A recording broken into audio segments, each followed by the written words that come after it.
Perio MX tuvimos la oportunidad de hablar acerca de los principios de la regeneración ósea y nos quedamos con un principio con el que quiero yo que platiquemos, porque recuerden que el día de ayer, la sesión pasada, tuvimos la oportunidad de platicar acerca de la mayoría de los fundamentos y de las propiedades de la regeneración ósea, ¿no? Entonces, en ese sentido, vamos a platicar todavía hoy un poco más, sobre todo de algunos parámetros que para mí se me hacen muy importantes tocar con respecto al injerto halogénico, ¿no? Que es un injerto que hoy en día lo tenemos pues con la necesidad de atención y con la necesidad de aplicación y que pues la verdad es que está bastante entretenido platicar acerca de este injerto. El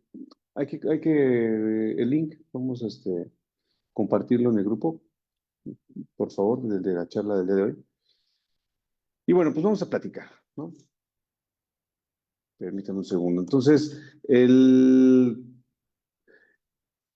principio regenerativo del cual yo quiero platicar el día de hoy es que, y lo estamos comentando, y de hecho lo vamos a platicar ahora que estemos en CEPA en estos próximos días, es fundamentalmente hablando acerca de que hoy los sustitutos óseos, pues son importantes dentro de lo que es el tratamiento periodontal, pero realmente están teniendo más relevancia en el tema implantológico, ¿no? Y ese punto lo quiero tocar porque vale la pena que nosotros estemos ya bien centrados en qué tipo de biomaterial vamos a colocar dependiendo la situación, ¿no? Y este punto lo vamos a estar discutiendo todo el tiempo. ¿Me puede poner la luz, por favor?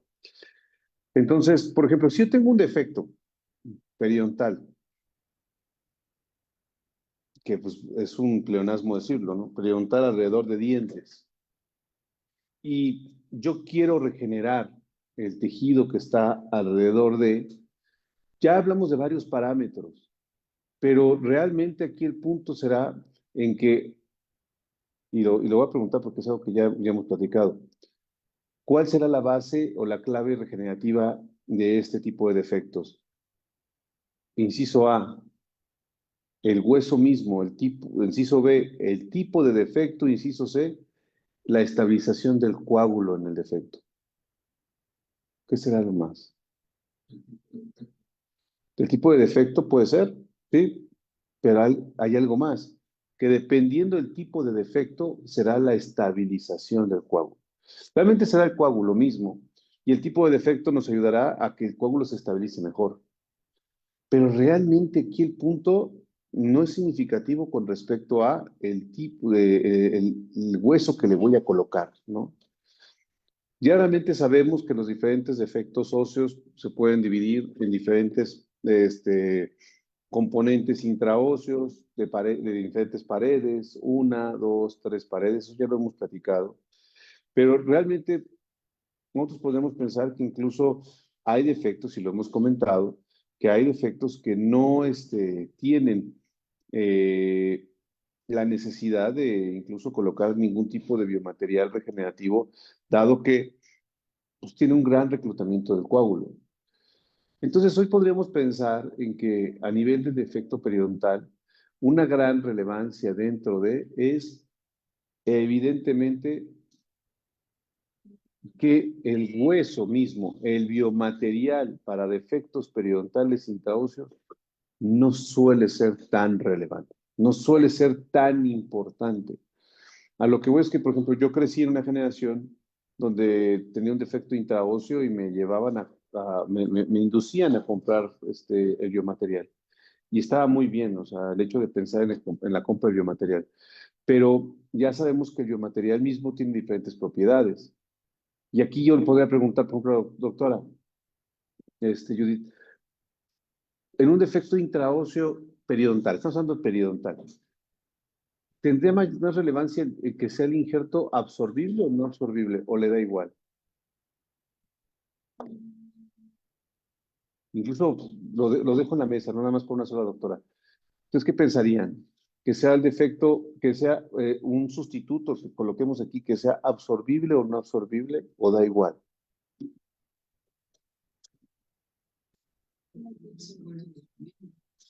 Estamos diciendo que absorbible aquí, absorbible acá, da igual. Que no absorbible. La realidad es que da igual. Aquí el punto es que si el coágulo se recluta favorablemente, me da igual que sea absorbible o no absorbible. Evidentemente, una matriz absorbible, que realmente las absorbibles, ¿de quién vienen? Las matrices absorbibles colocamos en periodoncia, en implantología, de cuál es la naturaleza de este tipo de matrices. Pueden ser principalmente de humanos, ya sea autógenas o halogénicas, ¿no? Bueno, pues lo que a mí me interesa hasta cierto modo de este tipo de matrices es pensar en la posibilidad en que se mantenga el coágulo. O sea, sí me interesa que sea osteogénico, definitivamente, pero aquí el punto principal de lo que hemos discutido todo el tiempo y que hemos platicado muchas veces es que una fundamentación es que aquí el problema es, y aquí le preguntaré a la doctora Mariana, ¿es a nivel nada más óseo o de nivel de inserción? El problema que tenemos aquí, ¿es nivel óseo o de nivel de inserción? De inserción. Ambas, pues hay pérdida ósea, ¿no? No quiero ponerme filosófico ni estar siendo tramposo. Hay pérdida ósea, sí, pero esa pérdida ósea la provocó la pérdida de inserción, ¿no?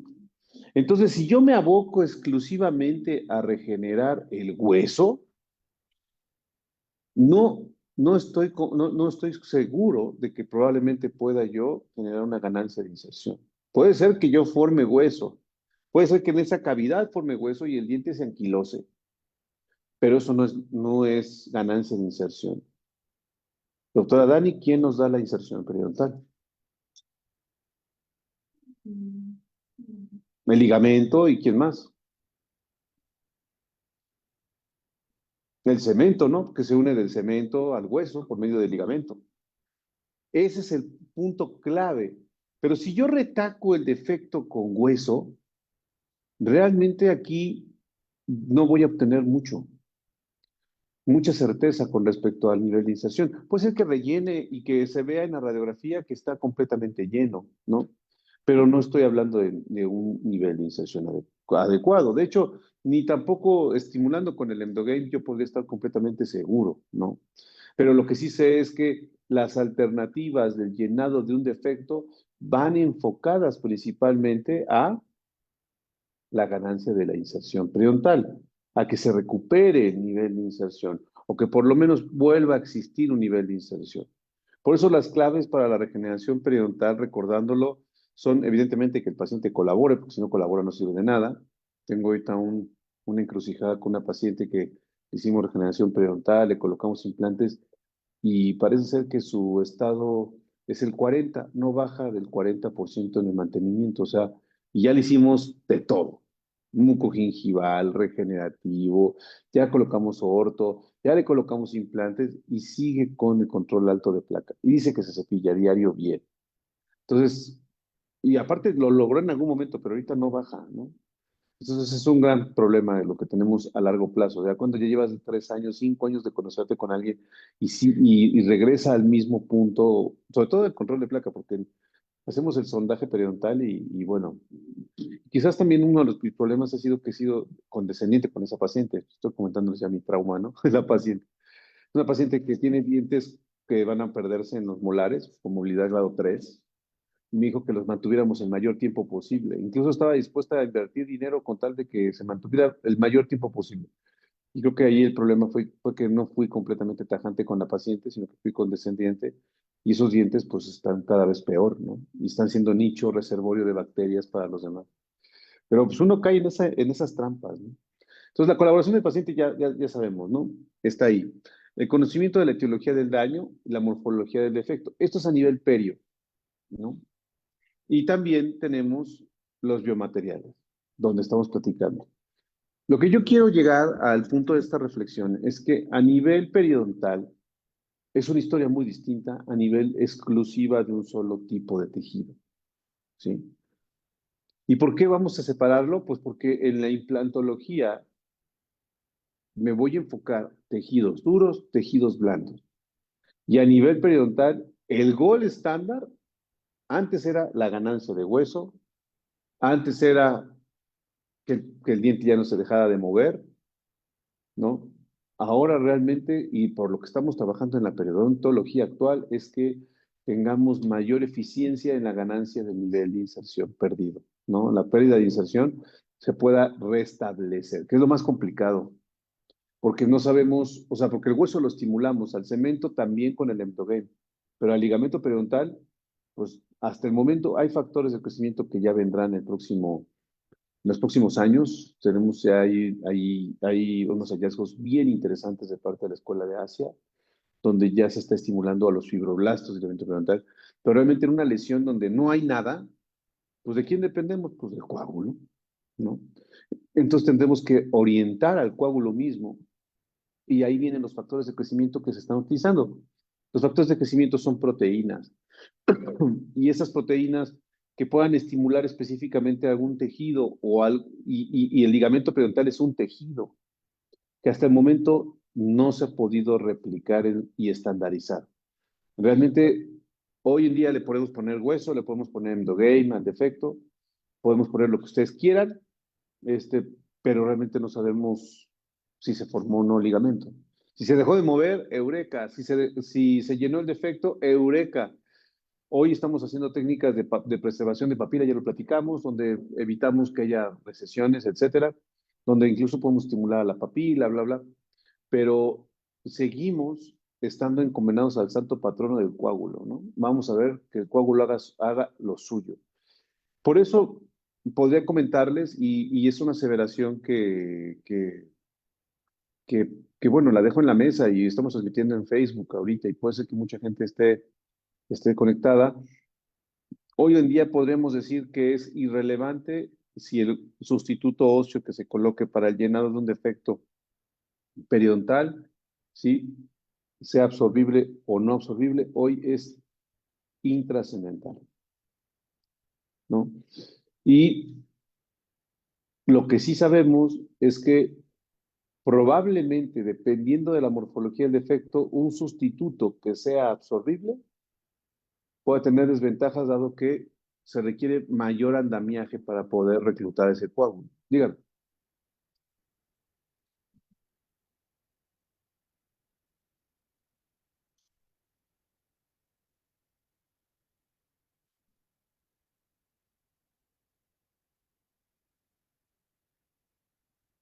Sí, bueno, eso también es importante mencionarlo, porque en el sentido estricto de que si tú le vas a hacer orto al paciente, y eso lo hemos platicado muchas veces, eh, definitivamente hay quien va a ganar en la dominancia de colocación de algún biomaterial, será el sustituto absorbible. ¿Por qué? Pues porque, por ejemplo, si yo tengo una nueva inserción o yo ya generé un llenado intraóseo, ¿no? Y voy a mover al diente, pues evidentemente necesito mover un diente. ¿Qué tejido es el que se activa para poder hacer la movilidad del diente en un tratamiento ortopédico? Y si yo coloqué un sustituto no absorbible y ha llenado óseo, probablemente lo que tenga yo sea una anquilosis. Y pues tengo un sustituto no absorbible, un llenado. Y si empiezo a mover los dientes con ortodoncia y tengo ese problema, puede suscitarse que evidentemente haya una resorción y haya pérdida del hueso que se perdió, ¿no? O de que se ganó. Entonces ahí es importante mencionarlo. Si se prospecta un tratamiento ortoperio, sí vale la pena pensar en que el sustituto óseo sea absorbible, ¿no? Pero bueno, no sé, yo veo muchos posgrados de periodoncia y veo a muchos eruditos y mucha gente de mucho tiempo que les gusta colocar hueso, que les gusta colocar membrana, y no es porque sea malo, sino porque pues, al final del día es importante el mencionar que no es que es lo que te guste, sino pensar en qué opciones podrían ser las mejores y sobre todo que con el fundamento biológico, ¿no? Y aquí tenemos algo que a mí me gusta mucho tocar, que es un componente muy especial dentro de la regeneración ósea, pensar en un componente que es las BMPs, las proteínas morfogenéticas óseas, que eso no lo vimos la semana pasada y por eso empezamos el día de hoy. Recuerden que a nivel óseo tenemos sustancias que son anorgánicas y orgánicas. ¿Se acuerdan de ese esquema? Eso lo vimos la semana pasada. Y que las sustancias anorgánicas son la hidroxiapatita, ¿no? Y que las sustancias orgánicas son, entre ellas, las colágenas, y tenemos las glicoproteínas, que son las que principalmente son osteoinductoras, ¿no? Dentro de las glicoproteínas tenemos a la cialoproteína ósea, tenemos a la osteonectina, a la osteopontina, y tenemos a las proteínas morfogenéticas óseas. Las proteínas morfogenéticas óseas son proteínas orgánicas que se encuentran en la matriz ósea de cualquier ser vivo vertebrado, ¿no? Y principalmente hablando acerca del ser humano, ¿no? Estas BMPs, las proteínas morfogenéticas óseas, son proteínas muy potentes hacia la regeneración. ¿Qué es lo que pasa? Que se tiene un cadáver y que mientras más fresco sea el cadáver, o sea, pensando en menos de 12 horas de haber fallecido, lo que normalmente hacemos es que, o sea, el procesamiento es por medio de una biopsia. Se toma una biopsia de ese cadáver y se separan las células madre primarias para poderlas llevar a un cultivo in vitro. En el cultivo in vitro, estas proteínas madre o proteínas, células madre o células troncales, células pluripotenciales de esa médula ósea residual que quedó después de que el paciente vivió, o sea, en el momento en que fallece, las se manejan viables y se separan las proteínas morfogenéticas para que, más que separarlas, se promueve la producción de las proteínas morfogenéticas. O sea, se agarran las células madre del cadáver, se meten en un medio de cultivo y esas células madre van a producir proteínas, porque las células, recuerden, producen proteínas. Y se separan las proteínas morfogenéticas. RH significa Recombinant Human, o sea, las proteínas morfogenéticas óseas de recombinantes humanas. Esas proteínas mismas que se van a encontrar en un medio líquido, se les van a agregar diferentes andamios, diferentes fibras para que sean acarreadores de esas proteínas y que estén activas. Por eso cuando llegamos a comprar las proteínas, vienen pues, en varias presentaciones. Incluso se llega, muchos andamios de este tipo para este tipo de proteínas llegan a ser almidones, por ejemplo, ¿no? Y se puede lograr la consistencia pastosa. También se pueden colocar fibras, de diferentes tipos de fibras, celulosa, etcétera. Hay muchos tipos de fibras que dan sustento y dan contenido a las proteínas morfogenéticas. Es por eso que al momento de colocar las proteínas morfogenéticas, tenemos la posibilidad de manejar el sitio. Miren, por ejemplo, aquí están, como si fuese una plastilina, un modelado. Vean, ahí estamos poniendo los chips y vemos, estoy modelando como un tanto, no está cremoso, está pastoso, está plastilinoide. Vean cómo se empieza a manejar. También estas proteínas pues las podemos encontrar en una presentación literalmente en bloques, donde nosotros lo que hacemos es que podemos hidratarlos o incluso no hidratarlos, porque cuando viene químicamente puro, la hidratación va a ser directamente del coágulo. Y las proteínas morfogenéticas que vienen en este tipo de sustitutos óseos, pues bueno, más la regeneración ósea que tengamos, pues me van a dar la posibilidad de que se pueda mantener en el espacio. Recuerden que una parte esencial para un tipo de defecto es el coágulo.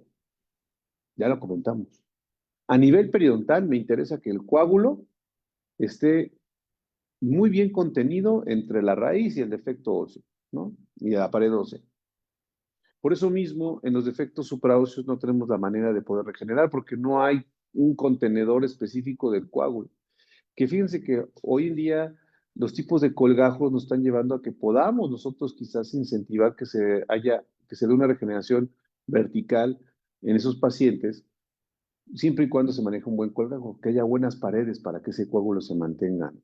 Pero definitivamente hoy en día, a nivel periodontal, en dientes, disculpen el pleonasmo, pero es para tener la claridad, requerimos que la pared ósea esté, teniendo un buen estímulo hacia el coágulo, ¿no? Y por eso colocamos biomateriales. Pero en defectos óseos de este tipo, también requerimos que el coágulo llegue. El problema de este tipo de defectos es que definitivamente, pues, ¿cómo hacemos que el coágulo llegue o se reclute si el defecto está muy adelgazado, ¿no? Y aquí estamos colocando un biomaterial óseo con proteínas morfogenéticas y por eso mismo aquí la fundamentación de la colocación de las membranas es muy especial, porque para poder estimular la regeneración ósea de cualquier tipo de defecto óseo, principalmente requerimos que el coágulo llegue, pero que el coágulo tenga un espacio y que ese espacio sea mantenido. ¿Y ese espacio quién lo va a dar? Pues el volumen del sustituto óseo y la membrana. Obviamente la membrana puede colapsar, porque en el momento en que yo coloque la membrana y, y suture, que hay muchas técnicas, por eso hay que tener cuidado. Por ejemplo, yo aquí tengo el volumen del hueso, ¿no? Que me está dando el hueso que tiene esta condición tridimensional, almidonada, forma pasta o pastosa, o las glicoproteínas son las proteínas que vienen en sus sustitutos halogénicos. No. Bueno, la única que viene separada es la BMP. De las glicoproteínas cadavéricas, la única que podemos comprar recombinante humana es la BMP.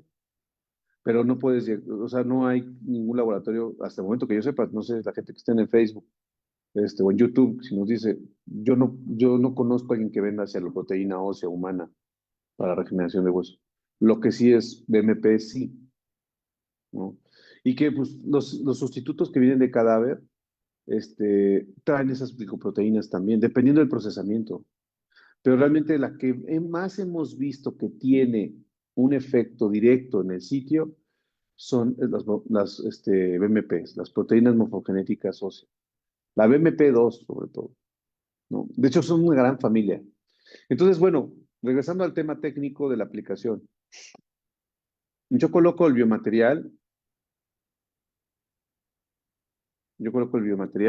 coloco la membrana, pero la membrana debe mantenerme el espacio. Pero aquí otra clave, el colgajo. El colgajo debe quedar lo suficientemente flexible, porque vea, este paso es un paso que a mucha gente le puede dar toque. Al momento de que tú haces esta sutura, vean lo que sucede con las membranas si no hay una estabilidad buena en la membrana. Por eso hay gente que pone tachuelas en las membranas o la sutura a las membranas. Yo en mi caso me gusta mucho fijarlas con el periósteo.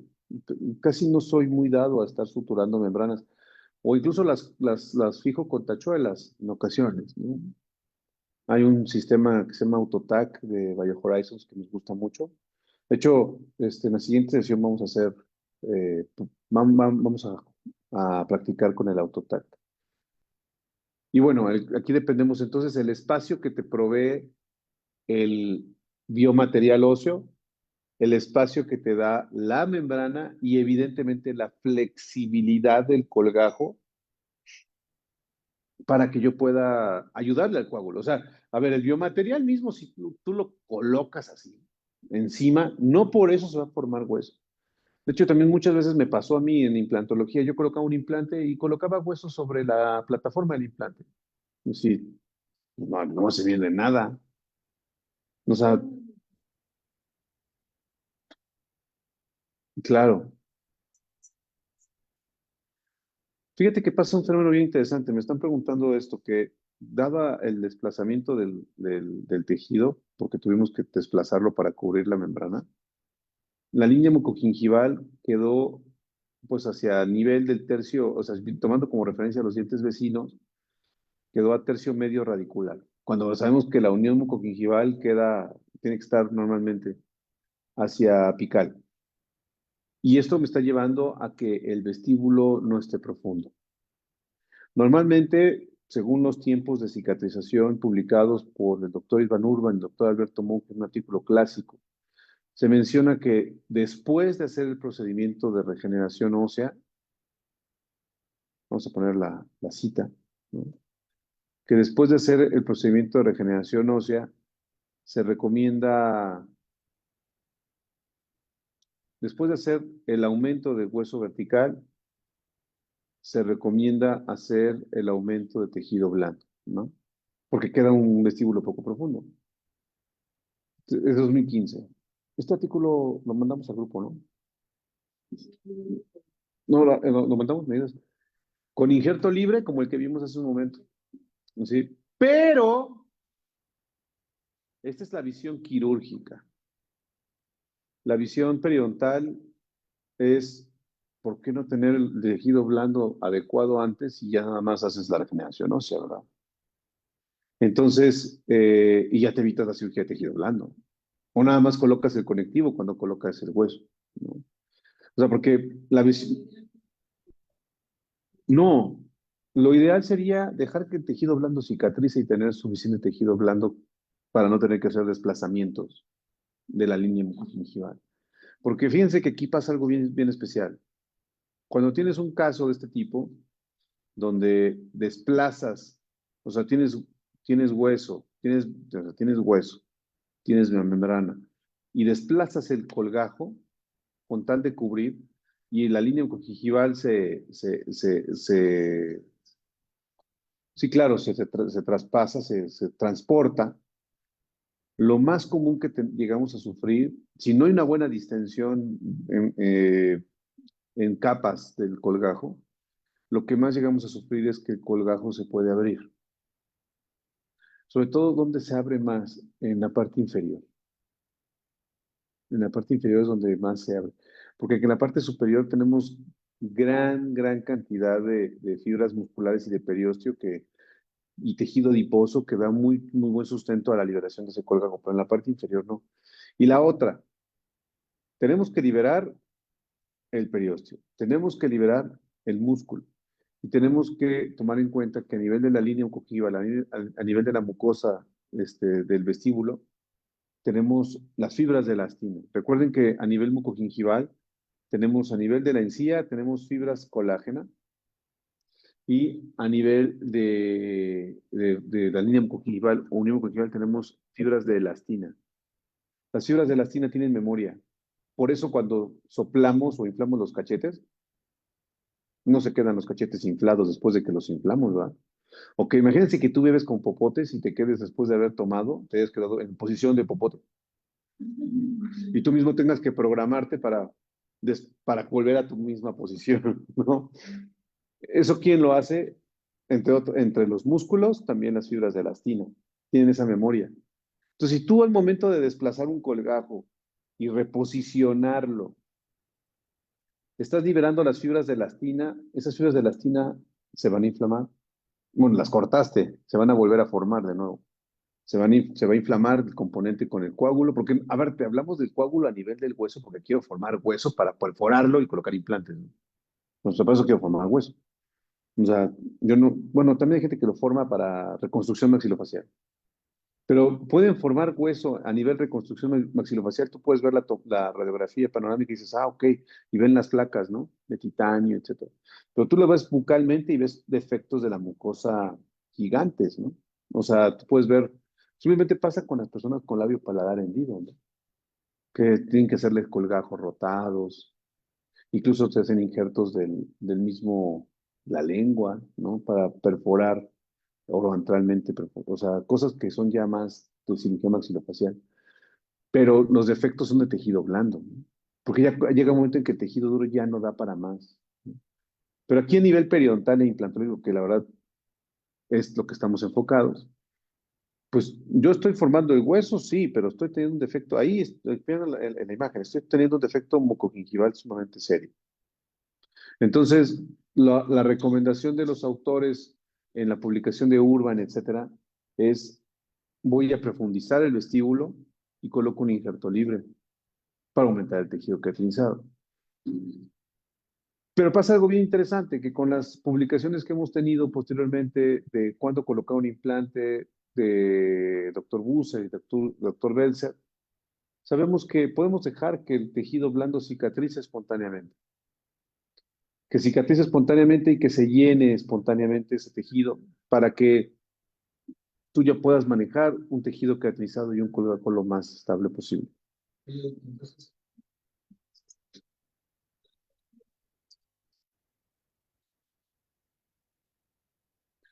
Sí, claro, o sea, cuando regeneras el tejido, cuando regeneras el hueso como tal,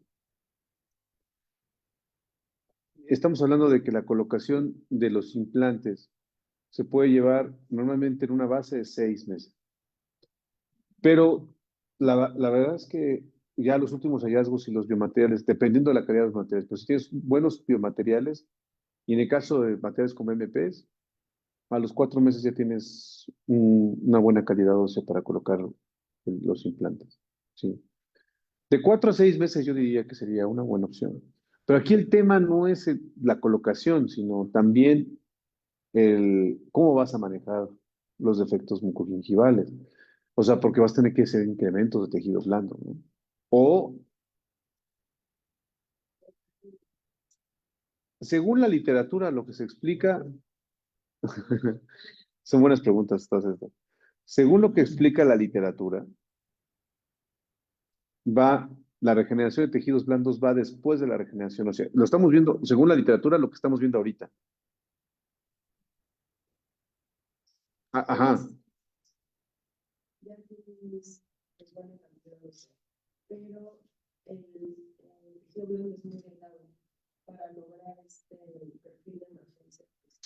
Al momento de la colocación de los implantes, puedes hacer la regeneración de tejidos blandos.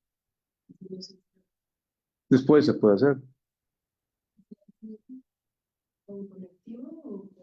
De preferencia con injerto de tejido conectivo. Sí, mira, por ejemplo, me pasó esto. Yo regeneré, aquí el hueso ya está regenerado, pero el colgajo, como lo tuve que jalar, existe una explantación, bla, bla, bla, todo esto es mucosa.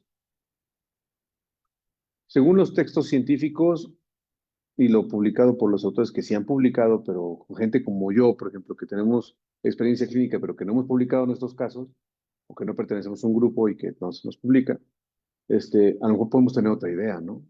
Pero, por ejemplo, según la literatura científica, si me apego a la literatura científica, tengo que colocar un injerto gingival libre. Entonces, lo que hago es una profundización del vestíbulo, desinserto todo esto a la línea congingival deseada. Y vea, la incisión de la profundización del vestíbulo es a la línea congingival. Y lo único que hago, ¿qué le hice al tejido blando? ¿Qué le hice? ¿Por qué se ve así? Un tejido blando. Lo desepitalicé. Desinserté y desepitalicé. Ahí ya podría colocar un injerto libre. No lo coloqué porque dejé que cicatrizara por segunda intención. Y ve cuánto se ganó de tejido queratinizado. No es mucho. Pero después de ello, sí, pasé a la regeneración con un injerto de tejido conectivo. Y el injerto de tejido conectivo, ahí está, lo coloco por dentro del colgajo, suturo y desplazo, y ya voy conformando el tejido. Que desafortunadamente aquí el protesista como que medio no estaba tan inspirado para colocar las prótesis profesionales.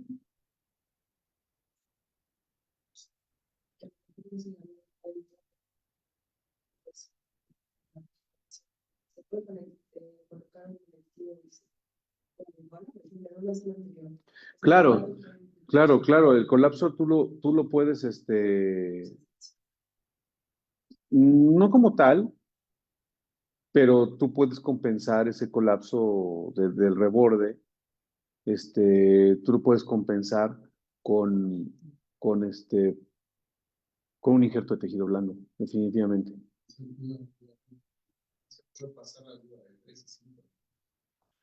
El perfil, sí, claro, pues ese perfil, el perfil de emergencia tú lo vas a planificar en implantes, tú lo vas a planificar conforme a tus necesidades protésicas. El problema es que a veces no se planifica o dices, por eso lo comentamos el otro día en el que perio con los implantes. Muchas veces pasa que el perfil de emergencia este, no se tiene bien clarificado y pues ya que está colocado el implante, pues ya vamos a rehabilitar, ¿no? Y pues no, o sea, se tiene que tener desde el principio, o sea, yo cuando coloco el implante, yo debo de tener claro qué profundidad del implante debe de tener. O sea, yo ya jerárquicamente, ya difícilmente trabajo implantes por encargo, así de que colocan el implante y yo rehabilito, yo ya no hago eso, ¿no? O sea, la verdad es que yo trato de no hacerlo, y no ser payaso ni nada, pero pues la verdad es que me he quitado de encima muchos problemas, dolores de cabeza, me ocupo de los protecistas que trabajan conmigo y los estoy ahí todo el tiempo fastidiando. Pero la realidad es que, por ejemplo, yo ya tengo como que en mi cabeza que le doy de profundidad de tejido blando a nivel óseo 5 milímetros promedio o un poco más, como aquí ven. Tengo 7 milímetros. Yo ya sé que está el implante ahí colocado. Yo ya sé que del implante a nivel gingival yo ya tengo 5 milímetros. Puedo tener 3, no importa. Mientras más lejos esté la plataforma del implante del medio bucal, más voy a poder prevenir la enfermedad preimplantaria. Eso es una realidad, ¿no? Y, ¿Y qué es lo que fue lo que pasó? Pues bueno, aquí estábamos trabajando y el protecista pues, se le hizo fácil agarrar y poner un provisional súper gigante. Dije, no, espérate. No, es que el espacio es demasiado amplio. Le dije, no, no, no, no. No es que, o sea, es que a nivel protésico pasa un tema muy especial. Ya nos tenemos que desconectar de Facebook, pero bueno, lo voy a seguir diciendo. A nivel protésico tenemos un problema muy especial. Y ese problema es que los protecistas que son de la vieja guardia del siglo pasado y que nos dieron clases, no voy a decir apellidos, pues sí, que aprendimos de técnicas como la técnica Ripoll y esas cosas, ¿no? Yo sé que hay alguien que no sabe quién es el doctor Ripoll ni nada. Es un doctor muy famoso aquí en México y hizo unas técnicas y ahí, y que trascendió, ¿no? O sea, bla, bla.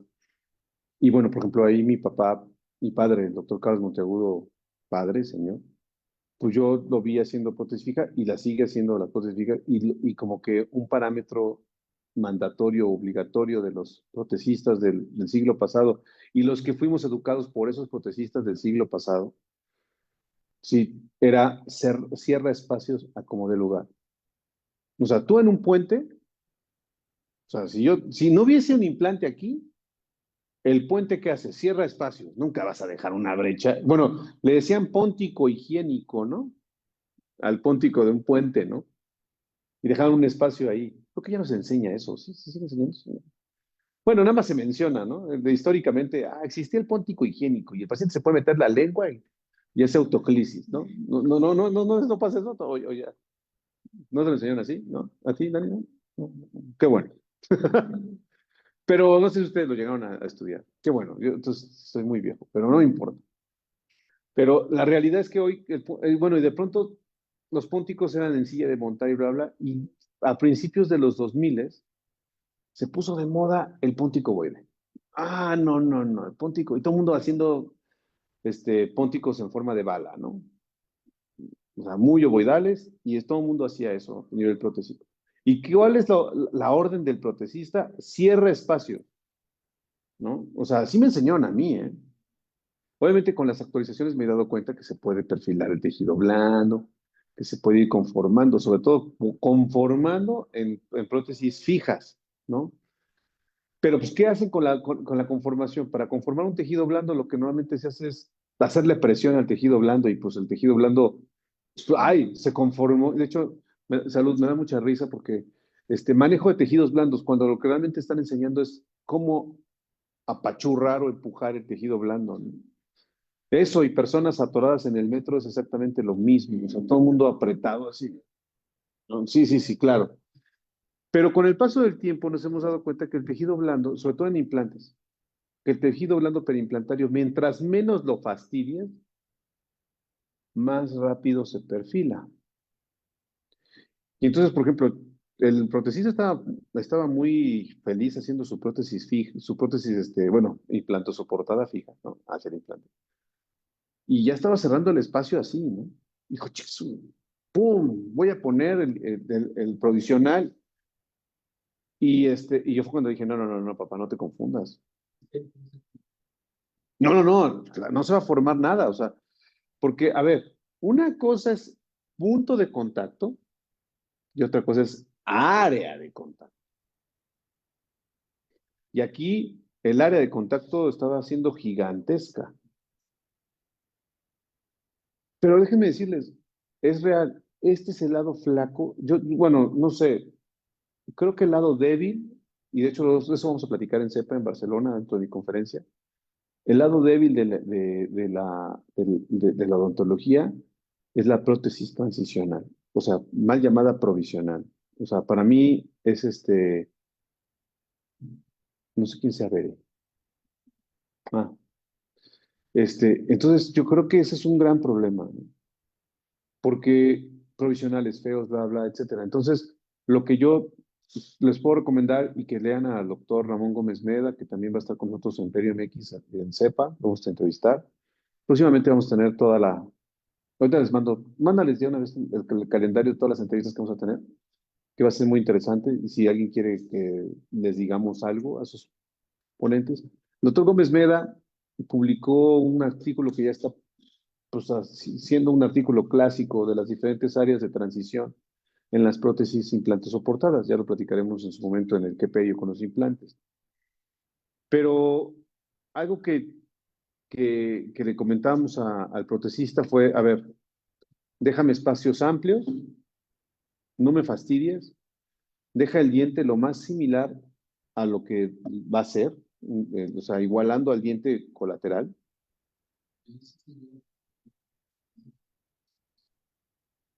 Tú me vas a decir.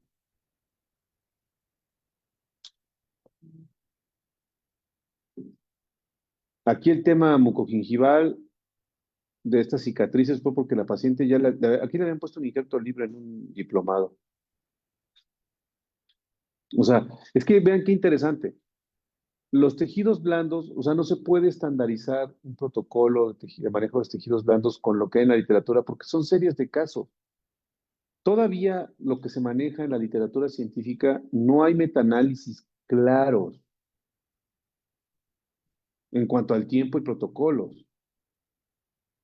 Entonces la paciente ya le habían puesto injertos y todo, y ya le habían puesto un implante, se lo pusieron mal, tuvo que quitar, bla, bla. Y ya después, aquí la clave es utilizar buenos biomateriales para la prótesis transicional. Pero a los protecistas no sé si les da flojera o no saben cobrarlo, también es la otra. Porque hemos hecho prótesis transicionales con PMMA, por ejemplo, o hemos hecho prótesis transicionales con disilicato de litio. ¿Cómo transicionales con obviamente cuesta un dinero, pero pues el tejido queda increíble. Pero obviamente eso al paciente se lo explicas, ¿no? El tema es que, y eso es de lo que voy a hablar en CEPA, en mi conferencia en Barcelona, es la comunicación, o sea, pasa en todos lados, ¿no? Incluso platicarlo con tus papás, cosas, o con tu pareja, hay que saber decir las cosas en su momento, o con quien tú quieras, o con tu hijo, no sé, ¿no? Y y con el paciente obviamente también. Y hay pacientes que yo me he dado cuenta que comunico mejor con ellos en el día que en la noche, por ejemplo. En el día, yo digo, si yo le vendo el tratamiento al paciente en el día, me lo acepta. Si se lo vendo en la noche, me va a mandar al carajo. Pero el paciente, nada más puedo venir en la noche. Pues entonces, pues yo nada más puedo en la mañana. ¿Cómo le vamos a hacer? Pues a quién le interesa, ¿va? Así fue lo que me dijeron hace poco con un doctor. Yo nada más doy consultas de 11 a 12. Ok. No, yo puedo a las 4. El doctor solo puede de 11 a 12. Pero yo puedo a las 4. Y la asistente, el doctor solamente, o sea, haz lo que tú quieras, yo estoy de 11 a 12. Y aquí, ay, vengo en domingo por ti, ay, no manches, y ya estás abriendo todo, cancelaste todo, y toda se larga y te dice, te deposito a fin de mes $10. Y dice, sí, 200 pesos, 1000 pesos. No, no, no, por favor. Es que el dentista el problema que tiene es ese, ¿no? Realmente. Ese es un gran problema. Y yo mis grandes problemas que he tenido y complicaciones han sido con la condescendencia en pacientes así. Pues yo creo que esa paciente que tiene un 40% de placa, pues ya se alteró. Es como a los niños que los haces berrinchudos porque son consentidos, pues ya, ¿no?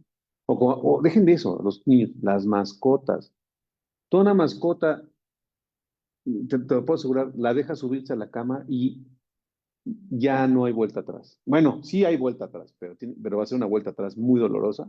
Y más si eres una persona pro animal que lleva en una carriola a un perro a una plaza, como sea. O sea, ay, ¿cómo? Ay, no lo voy a bajar de mi cama y le va a dar frío. Pues no mames, tiene más pelo que tú. Pues casi, casi ese efecto mascota pasa también con los pacientes. O sea, ya el paciente ya se subió a la cama, ya se subió al sofá, ya hace el baño donde quiere, ya sabe que le vas a poner zapatitos y que se va a resbalar. Y de pronto tú quieres ponerte rígido con que baja el control de placa y cuándo. Pero no nada más pasa con el paciente, también pasa con tus especialistas. Si tú a tus especialistas les aceptas este tipo de prótesis, y ojo, hoy en día hay más especialistas que están más pues, enfocados en, en el Instagram y en esas tonterías, o en dar cursos, no sé, que realmente en hacer las cosas de calidad con los pacientes. Por eso yo ya me catalogué en una área, y mi área es ser profesor de odontología. No soy clínico al 100%. Y si fuera clínico al 100%, trataría de estar pensando, pero lo poco clínico que hago lo trato de hacer bien. Y si me van a entregar estas porquerías, ¿qué haces? Pero algo que pasa bien interesante con el tejido blando es que el tejido blando es tan noble que te responde favorablemente con los biomateriales que tú estás utilizando. Y evidentemente, pues la reacción es favorable. Pero aquí viene otro punto que a mí me cuesta mucho trabajo y creo que mientras más grande eres, más comprendes la importancia del tiempo. Pero cuando eres un joven adolescente que se quiere comer el mundo, que su medio es el TikTok y su medio es el Instagram, todo lo quiere rápido. O sea, ¿a poco después de la primera noche que conociste a esa persona ya te vas a casar y tener hijos en menos de una semana? Tener casa y todo y divorciarte y todo en menos de una semana. Para todo se requiere tiempo. El binomio del tiempo es algo fundamental, porque el binomio del tiempo es el tiempo y tú y tu mente, bueno, en mi caso yo lo voy a decir así, en mi mente estúpida que no logra comprender que el tiempo es esencial. Ese es el binomio del tiempo. Y si no lo logras eso, compenetrar con el paciente, entonces el tiempo te juega en tu contra. Y más en temporadas como estas. Esta temporada es de mucha adrenalina porque viene diciembre y quiero mis dientes para diciembre. O me voy a operar en diciembre. ¿No? Y ahí tienes a toda la familia, ay, se va a operar la mamá en diciembre. Entonces, cuando son nuestras vacaciones, que opérate en febrero, ¿no? Ya pido permiso para irte a ver. Pero es importante porque parte también el laboratorio, o sea, llegan mis protesistas y me preguntan, me dicen, es que el laboratorio ya me dijo que hasta el 12 de diciembre ya no trabaja. Y, ¿qué? ¿No? Entonces, todo eso debe de estar contemplado, ¿no? Y hablar con los pacientes. Doctor, ¿cuándo va a quedar esto? Yo, yo le comento que, a ver, chequen no sé, esta es una parte fundamental. No, no vas a decir una fecha, no vas a decir de 8 a 6 meses, no. O de 6 a 8 meses, no. Yo le digo al paciente hasta 12 meses probablemente. Yo ya sé que en mi cabeza que son de 6 a 8 meses, pero le estoy diciendo al paciente hasta. Y me estoy dando un colchón. pero yo sé que en 6 meses lo puedo lograr. Y si lo logras en 6 meses, qué maravilla, ¿no? Hasta. Entonces, ese es el punto con el cual nosotros tenemos que pensarlo. Pero aquí, ¿de qué depende? En que no nos enfoquemos en una técnica en específico, en un artículo en específico. O sea, yo veo que dan cursos de perimplantitis, veo que dan cursos de todo tipo. Bueno, este curso es un curso de plástica periodontal. Pero al final del día, no hay una receta de cocina. Realmente es como tú lo puedes ir convergiendo. Porque, por ejemplo, nos pasa mucho con las técnicas de encofrado, ¿no? Las técnicas de encofrado en regeneración. Yo hoy en día, más que pensar en el encofrado y pensar como lo comentábamos, hueso, membrana y un colgajo con un desplazamiento gigantesco, pues yo ya sé que si voy a hacer este colgajo y voy a colocarle un implante a un paciente, eso voy a tener que compensar con tejido blando. Pero aparte, a veces la biología es tan hermosa que a veces va colapsándose o va acomodándose todo de tal manera en que no es necesario. No es necesario, ¿no? Que normalmente sí lo necesita, pero no es necesario. Me ha pasado en varios casos. Pero en las técnicas de encofrado, ¿no? Yo he visto que en las técnicas de encofrado se habla mucho de colocar hueso en forma de la técnica de Curie, ¿no? Que es muy, muy famosa esta técnica donde se colocan bloques este, para un encoframiento, ¿no? Y, ok, se colocan bloques, etcétera, en las técnicas de encofrado. Pero aquí el tema es el problema que yo le veo más grande a este tipo de situaciones, es que, ok, el problema es hueso, ¿no? Yo le puedo colocar el hueso que gusten y manden, pero ¿qué tejido blando lo va a cubrir? No, los textos dicen que después, o sea, miren, el frenillo lo voy a jalar hacia lingual o lo voy a liberar. Yo en muchos casos, y esto hay muy poco en la literatura, y de hecho estoy tratando de preparar yo un paper para eso, para contrarrestar esas recetas de cocina de primero hueso y después el tejido blando. La realidad es que, ¿por qué no tejido blando antes? ¿Por qué no trabajar con buenos colgajos? Con buena calidad de tejido para hacer buenos colgajos. ¿Qué es lo que podría estar mal? ¿No? Y la realidad es que yo prefiero 1000 veces colocar, aquí en este caso, colocar un injerto de tejido blando y manejarlo que nada más enfocarme al hueso mismo. Y quizás ya me ahorre la cirugía. Al paciente no vas a ahorrar nada porque al paciente vas a cobrar un tratamiento, se acabó. Pero ya me ahorré yo el procedimiento de tener que estar colocando injertos, injertos, injertos, injertos, injertos todo el tiempo, ¿no? Que eso suele pasar, ¿no? Que están colocando injertos al paciente todo el tiempo. Y aparte de un paciente, a ver, el injerto de tejido duro, el injerto de tejido blando, los implantes, la fase 2 implantes, ya son 4 cirugías. Pues si yo puedo hacer menos por poder optimizar con tiempos biológicos, pues prefiero hacerlo así, ¿no? O sea, en caso muy específico, yo sí pensaría que sería preferible que fuese así. Y vamos a poner el ejemplo. Y ahí es donde viene el injerto Onlay, que por ejemplo, que es el que trabajamos la semana pasada.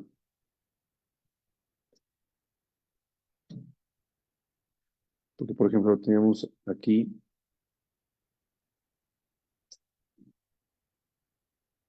en este paciente, ¿ve?